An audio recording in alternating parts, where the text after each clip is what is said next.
Good evening and welcome. Tonight, we explore the convergence of history and the future, a new era of intelligence.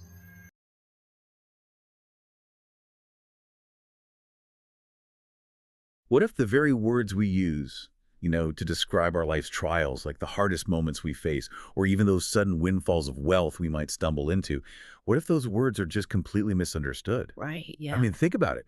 When you face a hardship, you probably have a vocabulary completely ready to go. You call it a setback, a punishment, bad luck. Right, or maybe you just call it a test. Exactly. But what if the lens you're using to view your own life is actually distorting the picture? Today, we are taking a deep dive into a really fascinating research document.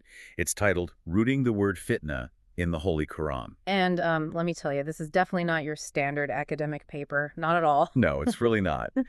We are looking at a rigorously generated text, and it's born from this highly unique collaboration between a human researcher named Saeed Mobarak and an advanced AI. Yeah, and the methodology they deploy to analyze this text is honestly what makes the research so compelling right out of the gate.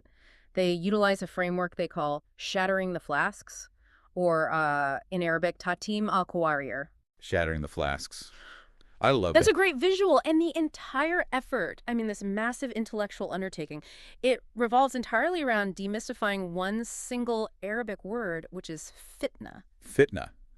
Yeah, so if you have any familiarity with the context, you know it's a word that gets thrown around constantly, like all the time. Oh, It absolutely. gets casually translated as a punishment or a hardship, temptation, or sometimes just plain evil, like someone spreads a rumor in the community.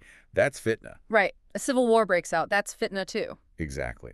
But the source material argues that this common everyday understanding is actually a frozen misunderstanding. A frozen misunderstanding. It's this assumption that has hardened over centuries, Yeah. essentially trapping the true meaning of the word inside an icy block of cultural baggage. Right.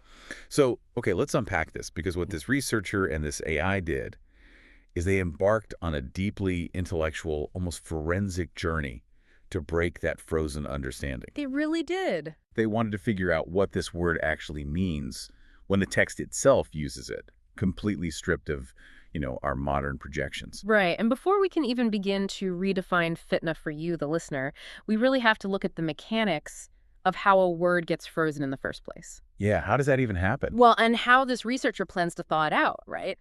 Because the methodology is the absolute foundation of this entire insight. This concept of shattering the flasks, it operates on this brilliant metaphor. Oh, the liquid in the glass. Exactly. So imagine a glass flask. You pour a liquid into it, and the liquid immediately takes the exact shape of the flask. Over time, generations pass, and we just stop looking at the fluid nature of the liquid itself. We only see the rigid shape of the glass holding it. Right. The flask, in this context, are the rigid, traditional, inherited interpretations of words. They are the cultural lenses and the historical anxieties that commentators have layered over the original text for over a millennium. So the goal is to basically smash the glass, just let the meaning spill out in its raw form, and view the Quranic text purely through its own internal linguistic ecosystem. Precisely. Smash the flasks. But to smash a flask without losing the liquid entirely, you need a highly controlled environment. You do. It's delicate work. Yeah, the source lays out a really clinical set of procedural rules for this research. They didn't just boot up an AI, ask it, hey, what does fitna mean, and then hit publish on the output. Oh, definitely not. The procedure was exhaustively linear, and it was designed specifically to remove the human instinct to jump to conclusions, which we all do. Right. So first, they conducted what they call linguistic rooting. This means bypassing modern usage entirely, like completely ignoring it and going back to the most ancient foundational Arabic dictionaries. Isn't to the bedrock. Exactly. Second, they executed an exhaustive counting of every single time the root word appears in the text. Wow. Every single time. Every time. Third was descriptive categorization. Fourth, a semantic analysis to find a unifying meaning behind completely different contexts. Sounds like a lot of data crunching. It is. And then fifth, they did a process they call reverse contradiction testing. Okay, what is that? So that is essentially stress testing their new definition against the most difficult, seemingly contradictory passages they could find, just to see if the new definition breaks. I see. So if it holds up there, it's solid. Exactly. And then finally synthesizing the unified definition. Here is where the meta story of this document genuinely grabbed me. The source actually includes the raw transcripts of the dialogue between Saeed Mubarak, the human researcher, and the AI. Yeah, that part is fascinating. It really is. Saeed does not treat this AI like a magic 8-ball or just a glorified search engine. He is relentlessly strict with it. Very strict. There's this incredible moment detailed in the text where the AI gathers a list of verses containing the root word and then politely asks the researcher, did I miss any? Are there any others you want to add? Right, because the AI was defaulting to its standard programming. It's acting like a polite, deferential assistant. It assumes the human wants to maintain the ultimate authority over the data gathering. Exactly. And Saeed pushes back hard. He actually reprimands the AI. Yeah, he tells it off. He tells it, essentially, do not act like a passive user. I am relying on you for your exhaustive memory and your processing capabilities. It is a methodological error for you to rely on me to verify if this list is mathematically complete. Right, he's like, that is your job. Yes. And what's wild is that the AI admits its methodological error. It realizes it was shifting the burden of accuracy back to the human, which, as the source points out, completely defeats the purpose of the rigorous AI-human dynamic they establish to eliminate human oversight errors. It's a really cool glimpse into prompt engineering for academic rigor. But reading that exchange, I have to push back a bit on the premise, and I bet some listeners are wondering this too. Oh, okay, what's that? Why go through this painstaking, almost robotic back and forth just to define one single word? I mean, isn't language inherently fluid? Words evolve, they take on new cultural meanings over time. Trying to lock down one specific ancient root definition feels almost counterintuitive to how human communication actually works. That's a fair point. Right. And frankly, isn't using a modern AI to define an ancient text inherently introducing a new kind of modern Silicon Valley bias? Well, this raises a really important question about bias, and honestly, it's the exact reason the methodology has to be so unforgiving. Okay. When dealing with a text like the Quran, human bias is the thickest glass in the flask. Right, I see. Over 1,400 years, humans have projected their political fears, their cultural norms, and their historical traumas onto the vocabulary. That makes sense. We project our own stuff. Always. So language is absolutely fluid in society, yes. But this research isn't a sociological study of how the word fitna is used on the streets today. Oh, gotcha. Right. It is a forensic isolation of how the text itself defined it at the exact moment of its inception. The reason the researcher is so strict with the AI is to turn it into a pure calculator of semantics. He's stripping away its conversational pleasantries so it doesn't accidentally validate the researcher's own blind spots. Wow, so he's trying to make sure the AI doesn't just tell him what he wants to hear. Exactly. If the AI is allowed to be lazy, or if the human allows their preconceived notions to slide in, the flask remains intact. That makes a lot of sense. You really have to isolate the variable. Okay, so they establish the rules, they get the AI operating at maximum semantic rigor, and then they dive into the ancient dictionaries. Yes, the foundational texts. And this brings us to the actual physical origins of the word. Because before fitna was an abstract theological concept, it was very tangible physical action. It was. The research pulls from the heavyweights of classical Arabic lexicography. They look at Lisan al-Arab by Ibn Manzur, Muqayyas al-Luqa by Ibn Faris, and Tatib al-Luqa by al-Zari. The heavy hitters. Yeah, these are the absolute foundational texts of the language, and what all these lexicons agree on is that the root letters, FTN, originally referred to the literal physical act of metallurgy. Metallurgy. Specifically, it is the act of placing raw gold and silver into a blazing fire to melt it down. Here is where it gets really interesting for me. You hear the word fitna used today to describe a scandal or a geopolitical crisis, but the root of it is a goldsmith working over a furnace. Yeah, it's the crucible. It's the crucible, and the source emphasizes a critical detail regarding the purpose of the fire in that crucible. When a silversmith throws ore into the furnace, they aren't trying to burn the silver. No, of course not. They aren't punishing the metal. They are applying intense, inescapable heat to separate the pure precious metal from the dross, the impurities. The fire's only job is to distinguish the bad from the good. It is entirely an evaluation mechanism. That is such a vivid image. It is. And what's fascinating here is how the researcher uses this single physical image of the crucible to connect what initially looks like a chaotic, totally contradictory web of dictionary definitions. Because the dictionaries have a bunch of meanings. Right. If you scan classical Arabic dictionaries, they list wildly different abstract meanings for fitna. They say it means testing. They say it means distress and pain.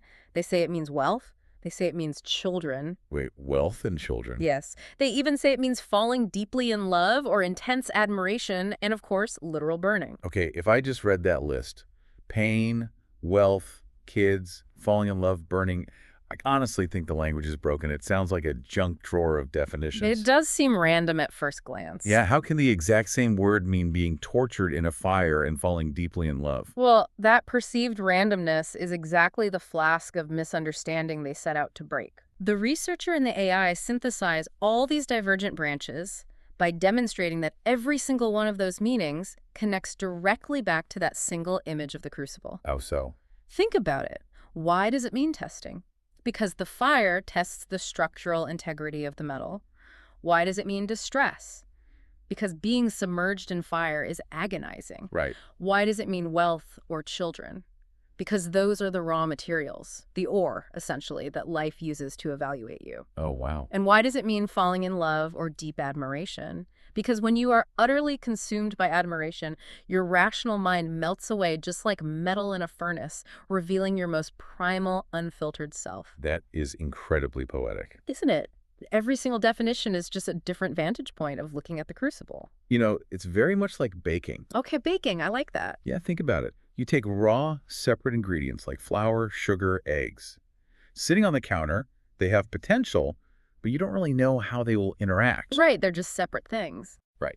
Then you put them in an environment of intense, inescapable heat. The heat doesn't exist to punish the dough. Yeah. The heat exists to force a chemical transformation. It exposes what those ingredients combined actually become under pressure.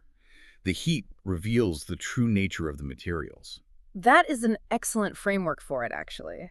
And this understanding really allows us to transition to the major conceptual breakthrough of the document.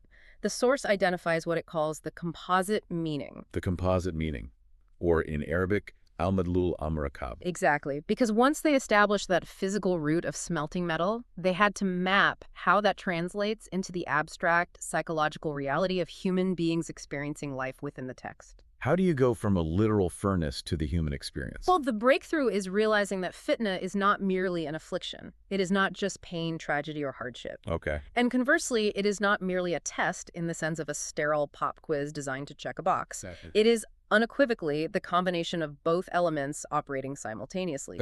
Yes, the source defines it mathematically almost. Trial, which encompasses the pain, the friction, and the hardship, plus the test, which is the uncovering, the evaluating, and the sorting. So trial plus test, the pain and the revealing. Exactly. And the source makes a very firm philosophical point here that these two elements absolutely cannot be separated. They are inextricably bound to one another. The research lays out the logic beautifully, I think. Walk me through it. Okay, if an event were purely a test like, say, sitting down to take a written exam, it wouldn't inherently involve deep suffering, existential dread, or a profound emotional toll. It would just be a passive evaluation. Right. Annoying maybe, but not a crucible. Exactly. But if it were just suffering pure, pointless pain, it wouldn't have a revealing, separating purpose. It would just be nihilistic torture. There'd be no point to it. Right.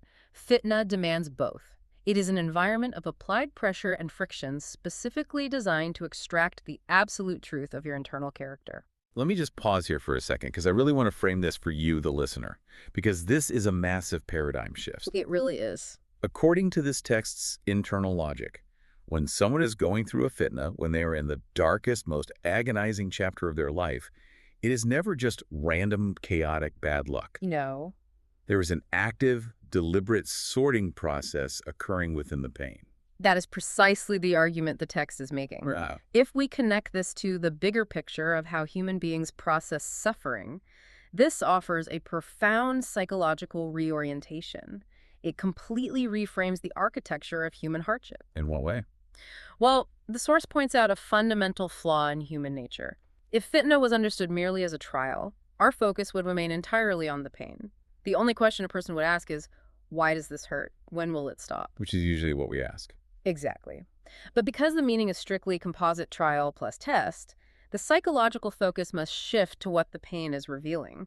The focus moves from the external fire to the internal metal. What is this pressure exposing about my core character? Exactly. Your resilience, your actual morality when the chips are down. The pain is not the focal point.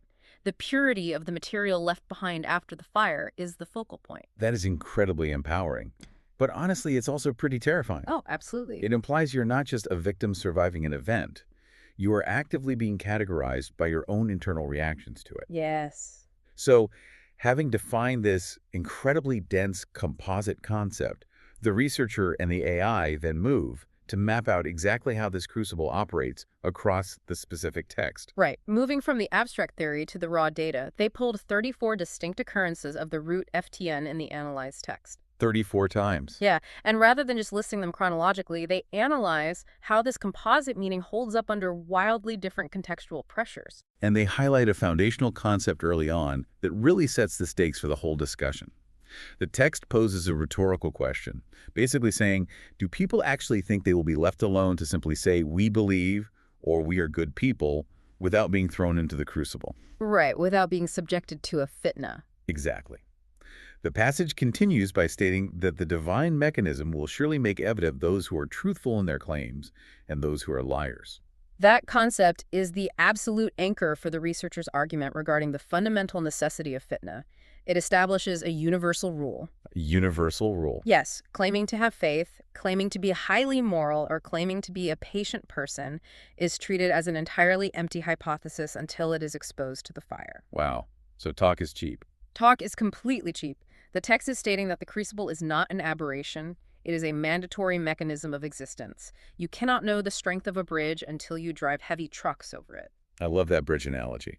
So if the crucible is mandatory, what are the tools? How does this heat actually manifest in our daily lives? That's where they get into the sociological implication. Right, because the source points to another passage that completely blew my mind. The translation of the concept essentially says, we have made some of you as a trial for others. Will you have patience? Yes. Wait, some of you as a trial for others? Other human beings are the crucible. It is a stunning sociological insight. The research argues that human inequality is the primary mechanism of this testing process. Inequality itself. Yes.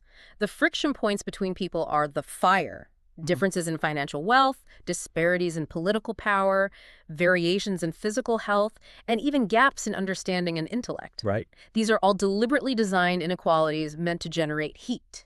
What's fascinating here is that this takes Fitna from being a rare, dramatic, headline-grabbing event, like a famine or a war, and turns it into a universal, continuous, almost cosmic law of friction. It's everywhere. It's the baseline reality of human interaction. Think about it. The fact that your neighbor has a substantially nicer house than you is a fitna. Yeah. It is a crucible for your envy and a crucible for their humility. The fact that you are physically healthier than your colleague is a fitna. It tests your gratitude and their patience. It's a built-in feature of the human operating system, not a bug. That is the exact conclusion the source draws.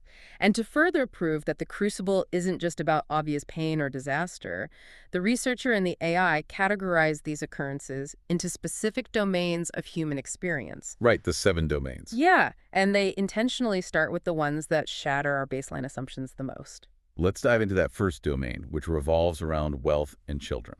This is so counterintuitive to how we process the world. It really is. We inherently think of a trial as losing your job, getting a terrible medical diagnosis, or experiencing profound grief.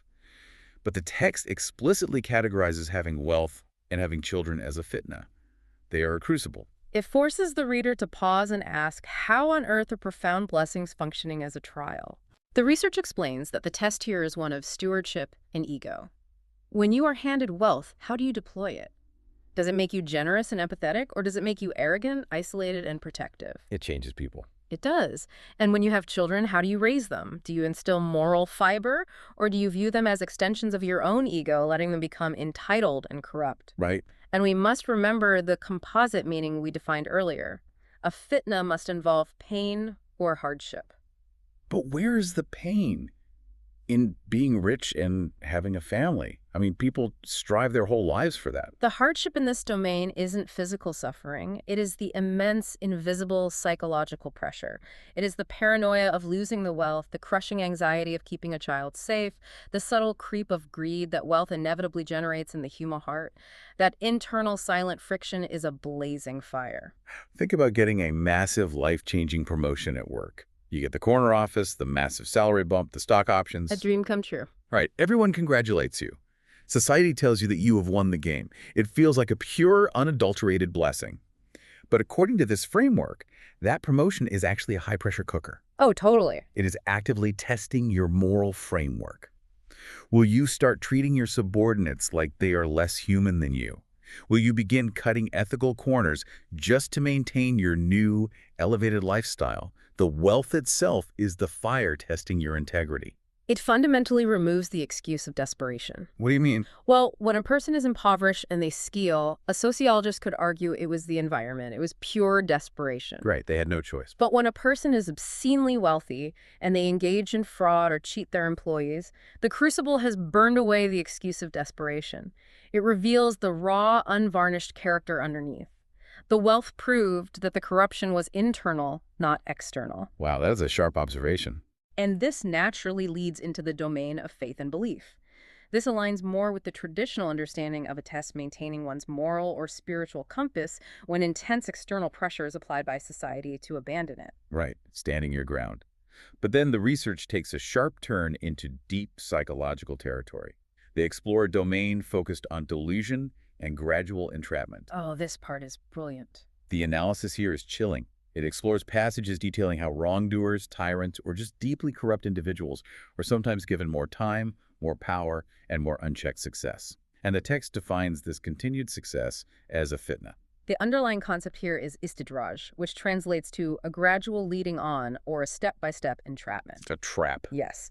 The research dives into the psychology of how human hubris blinds us. It explains that when a corrupt entity, be it a political dictator, a ruthless CEO, or just a toxic individual, is granted unchecked success without immediate consequence, they are placed in the ultimate crucible. The lack of punishment is the fire. It's the ultimate confirmation bias. A tyrant looks at their expanding empire and thinks, I haven't been struck by lightning, my enemies are defeated, my bank accounts are full, I must be doing the right thing. The universe agrees with me. Precisely. It is a test to see how they process a lack of boundaries. Will they pause, reflect, and realize they are on a destructive path, or will they double down on their arrogance? Usually they double down. They do. The unchecked power acts as a furnace that brings their ultimate, most destructive hubris to the surface. It ensures that when they finally fall, there is absolutely zero ambiguity about their guilt. They were given every opportunity to self-correct, and they use that opportunity to dig a deeper moral grave. So the tyrant thinks they're winning the grand game of life, but really they are just failing the test in the most spectacular, globally visible way possible. Exactly. That shifts our focus from the internal personal trials to massive societal ones, because the analysis moves next to the domain of conflict and war. And this is where the AI and the researcher tackle some of the most intense, heavily debated phrases in the text. Yes, these are very heavy passages. They look at passages that state plainly, fitna is worse than killing, or fitna is greater than killing. Now, I have to push back here, and I'm sure you, listening to this, are thinking the exact same thing. It sounds extreme. It does. How can a test, a trial, or even widespread societal hardship be classified as worse than the literal end of a human life? Murder is the ultimate crime. How is anything worse than killing? It is a profound, incredibly heavy question, and the source unpacks this very carefully using the internal logic of the text itself. To understand this, we have to look at what the text defines as the specific fitna in this context of conflict. Okay, set the scene for us. It is not talking about a general hardship or a bad day. The context is a systemic, calculated campaign of oppression. It refers to forcing people out of their homes, stripping them of their freedom of belief, and applying unbearable psychological and physical pressure to force them to abandon their core truths and values. Okay, so it's not just a battle. It's a systemic machine designed to crush a population's identity. Yes. And the profound philosophical argument the research extracts is about the nature of existence itself. Killing, while tragic and obviously recognized as a massive crime, only ends the physical, biological vessel. Body. Right. The victim dies, But their principles, their soul, and the truth they stood for remain entirely intact and uncorrupted. They die a martyr to their cause. Exactly. But fitna, this unbearable grinding oppression designed to break a person's spirit over years, aims to destroy the soul itself. It aims to force a person to surrender their deeply held truth, to become complicit in their own degradation, to live a lie. Think of historical examples like the Inquisition or totalitarian regimes that force citizens to inform on their own family members just to survive. Exactly. If that kind of oppression is successful, it destroys the societal fabric. It breaks the moral compass of the community, and it buries eternal truths for generations. It's an ideological genocide. Yes. The text argues that corrupting a soul, breaking a human spirit, and forcing a society to live a collective lie under the threat of violence is a deeper, more corrosive damage to the human condition than the swift end of physical life. Killing destroys the vessel. Fitna pollutes the well water for everyone left behind. Wow, that is a really heavy, sobering distinction. It frames spiritual and moral death as a far greater tragedy than biological death. It's a huge shift in perspective. Following that intensity, the research pivots to a fascinatingly modern problem, the domain of science and ambiguity. Right, dealing with the unknown. The text discusses how the presence of ambiguous information, things that aren't black and white, whether in scripture, in the natural sciences, or just in everyday life, is itself a crucible. Because the human brain craves certainty. We want clear answers. We really do. The research points out that the existence of gray areas is a deliberate test. It separates those who genuinely seek the truth, who are willing to say, I don't know, from those who weaponize ambiguity to create doubt, chaos, and conflict just to serve their own agendas. Which is incredibly relevant today, with the constant barrage of information overload, conflicting scientific studies, deepfakes. Oh, absolutely. When you encounter a piece of ambiguous news that perfectly aligns with your political biases, what do? Do you actually verify it, or do you instantly repost it to dunk on your enemies? How you react to not knowing the absolute truth is the fire that exposes your intellectual honesty. It's a daily crucible for all of us. It really is. Moving on, the text also explores a domain involving the dynamics between the powerful and the oppressed. It explores how the weak are tested by the sheer, overwhelming power of their oppressors. Can they maintain hope? Right? And conversely, how the oppressors are tested by the vulnerability of the weak. Will they show mercy, or will they exploit the power imbalance? It constantly reinforces the idea that every power dynamic is an evaluation. And this brings the entire semantic journey full circle right back to the linguistic root in those classical dictionaries. The fire. The fire. The final domain they analyze is eschatological. It's the ultimate consequence, the final hellfire. Right. The ultimate fitna is the literal fire. In the framework of the text's final judgment, people who fail the evaluations of life are placed into the fire. But the research points out the incredible linguistic precision happening here. The wording is so specific. The text describes them being melted. The fire isn't just a punitive torture chamber. It is the final, undeniable exposure of their failure. The crucible proves they simply cannot withstand the truth. They are the dross being burned away. And there's a fascinating special case included in the research that perfectly encapsulates this entire theory. It involves a narrative about two angels in Babylon named Harut and Marut. Yes, I remember this. According to the text, these angels were sent down and they actually taught people magic. But before they imparted this knowledge to anyone, they explicitly warned them, stating, "We are but a fitna, so do not disbelieve." I love this part of the source. The angels literally introduce themselves as a crucible. They do. It completely strips away the mystique and the fantasy of the supernatural. It shows that even supernatural encounters, even wielding literal magic, aren't about the magic itself. They're just another sorting mechanism. Exactly. The angels are basically saying, we are handing you a loaded gun of immense power. We are the test. What are you going to do with it? Are you going to help people? Or are you going to become a tyrant? That example really reduces the complexity of the universe, as presented in the text, to its core function. Every single interaction, whether mundane or supernatural, is an evaluation of the human heart. So having gathered all this profound conceptual data, the researcher and the AI move to the final phase. They execute the ultimate goal of the methodology. The shattering. Right. They take the conceptual hammer and they shatter the four specific flasks, the four major cultural misconceptions that people carry about the word fitna. And they do it not with opinion, but with the weight of the evidence they've uncovered. Let's walk through how these assumptions fall apart. The first assumption to fall is the idea that fitna is purely a negative affliction, just a tragedy that happens to you to make you suffer. The evidence completely dismantles that.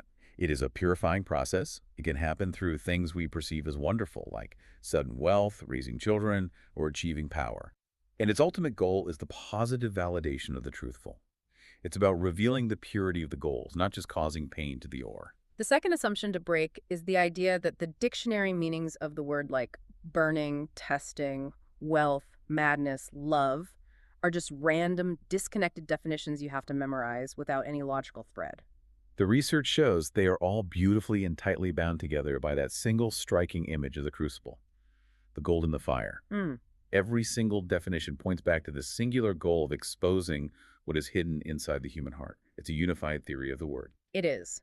The third assumption is the belief that fitna is an avoidable accident. It's the idea that if you are just careful enough, smart enough, or lucky enough, you can dodge the hardships of life. But the text explicitly states that this is a continuous, inescapable, built-in law of human existence. The inequality between you and the person next to you guarantees it. You are never not in the crucible. You don't get to opt out. The temperature just changes depending on the season of your life. And finally, the fourth deeply ingrained human assumption to be shattered is the belief that physical harm, specifically killing, is the absolute worst thing that can happen to a person or a society.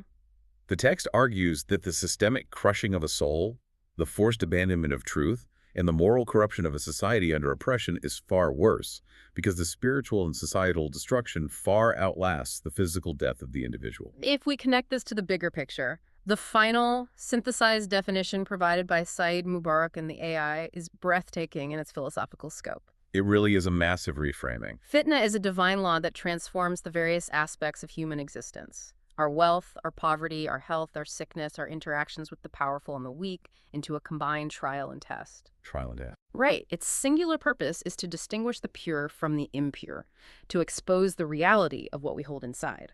And crucially, the text identifies the ultimate key to succeeding in this crucible, which is patience. Patience. Not necessarily fighting the fire, not trying to punch your way out of the furnace, but enduring the heat without losing your shape. Beautifully said. Viewing our challenges, whether they're massive financial windfalls, deep societal conflicts, or just internal, quiet personal doubts, as a crucible completely changes how we're supposed to endure them. If you know you are in a furnace, the goal isn't just to survive the fire and escape. The goal is to find out what kind of metal you are actually made of. It demands a total shift in perspective. You stop looking at the sky and asking, why is this happening to me? And you start looking inward and asking, what is this revealing about me? So, what does this all mean for you tomorrow morning? I want to leave you with a final thought to mull over, building on everything we've unpacked today. Think about the people in your life. Think about the advantages you have over someone else. Maybe you had a better education, maybe you have a more stable family, maybe you just have naturally better health. Right. Now think about the advantages they have over you. If every single one of those inequalities is designed purely as a fitna, a deliberately calibrated trial and test of your character and your patience, how does that change the way you look at the person you envy the most? Or the person who envies you? Perhaps the inequalities of life aren't about winning or losing at all. They aren't the score of the game. They're just the temperature settings on the furnace.